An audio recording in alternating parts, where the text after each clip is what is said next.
Okay, so I've talked about free will and knowledge in other videos, and I've said that if there's no free will, then there's no knowledge.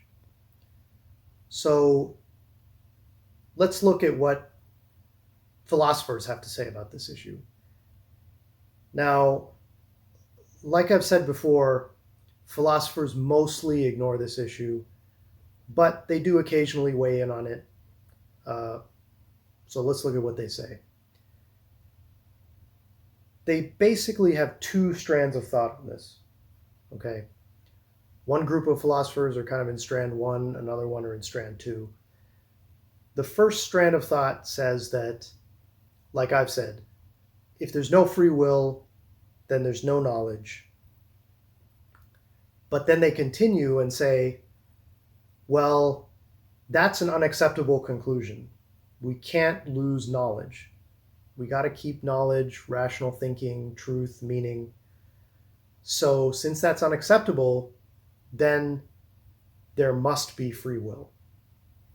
Okay, that second part I disagree with.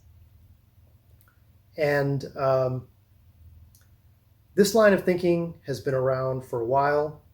It started with the ancient Greek philosopher Epicurus, and I'll just read his quote.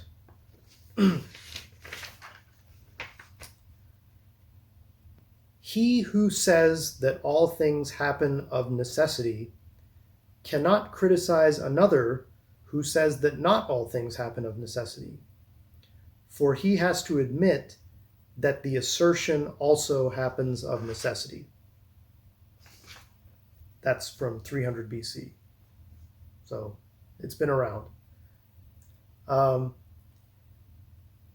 second strand of thought is by philosophers who are usually trying to say that there is no free will.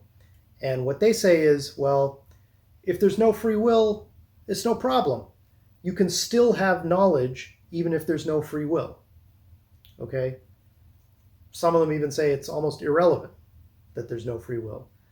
But basically what they say is, when there's no free will, all that means is that our knowledge is caused by something.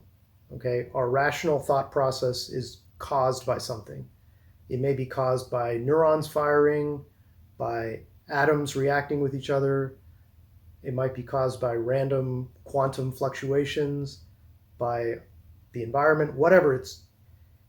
It just is caused by something, but that doesn't change the fact that our knowledge is valid. And I disagree with their argument.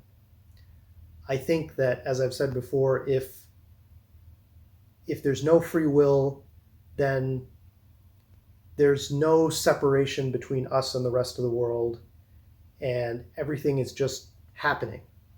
I think that for there to be true knowledge, our rational thought process has to be somehow separate from the rest of the world, and it can't just be part of the same causal chain that exists in the rest of the world. So, and if it is part of that same causal chain, then we can just never, whenever we feel that something is true, that's, that wouldn't have any special meaning. Okay, so there can be no real knowledge. And just as an example of this second strand of thought, this is a paper called Is Determinism Self-Refuting? Published in 1981 by Patricia Churchland. And those of you who are philosophy geeks might recognize her. She's a moderately famous philosophy professor who is also trained as a neuroscientist. And I like her paper because it's short. It's only 2.5 pages long, and it's easy to read. So that's what philosophers have to say.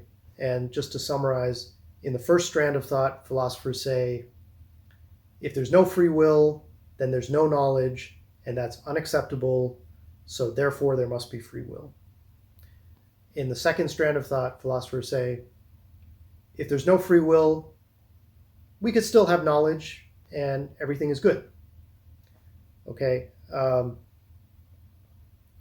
In both cases, they're trying to preserve knowledge. My view is, if there's no free will, then there's no knowledge, and that's where we are. And I'll continue with that in another video.